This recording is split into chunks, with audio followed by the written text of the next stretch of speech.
Parting is such sweet sorrow. The Duke and Duchess of Self-Pity, Harry and Meghan, have parted by mutual agreement with podcast giant Spotify, who are ending their multi-million-pound deal to make their short-lived radio series. I can't believe it. I thought this navel-gazing show about their really interesting lives would be a source of public fascination. I thought stories of how tough life is for them as they rattle around their Montecito mansion with 16 toilets would be a must-listen. And the public would be on the edge of their seats hearing about the catastrophic car crashes that never happened, or how hard it is to get privacy when you're publicising your next Netflix show or your latest book. There's no accounting for taste. I think Spotify should hang their heads in shame for cancelling this deal. How can they not support this angelic couple, the two greatest human beings in the world, who give the Dalai Lama a run for his money? These global and empathetic leaders who speak so movingly about climate change as they dart around the world in a private jet.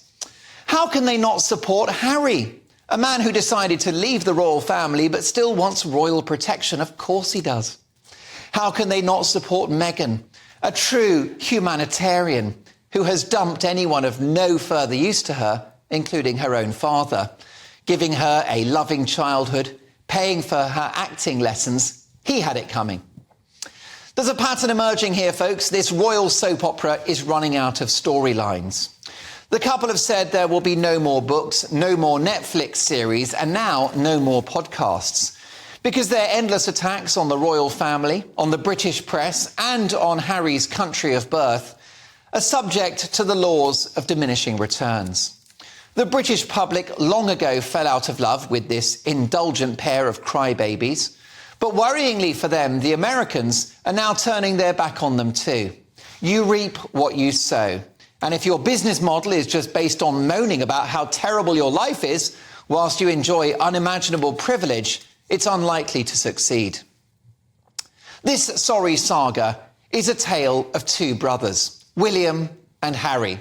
William, who gives so much, devoting his life to public duty, and Harry, who taketh away. With the Sun newspaper revealing today that his ridiculous legal action against the Home Office for the right to pay for royal protection will likely cost British taxpayers £1 million in legal fees, all because this professional victim wants to slag off the monarchy but keep its perks, including those royal titles which represent an institution that apparently he hates so much. It's very confusing. Now, I wish Harry and Meghan all the best for the future. I hope they can be happy and make something of their lives. They've got two lovely kids, but the royal gravy train has quite clearly hit the buffers. And it could get worse, especially for Harry, who faces deportation from the United States because he may have broken immigration rules when revealing in his book Spare, California's Answer to War and Peace, that he's used drugs in the past. So, the brand is in free fall, the business model is collapsing, and soon Harry could be back here in the UK with his tail between his legs. After a pandemic, an economic crisis, and 3 prime ministers in a year, have we not suffered enough? By ending this deal, Spotify have spotted what most of us knew all along, that the world is getting tired of Woko-Mono Meghan Markle and gloomy Prince Harry, the world's least happy millionaire. Spotify have taken these two off-air because of their endless hot air. This couple, who love to cancel everyone around them, have ultimately cancelled themselves.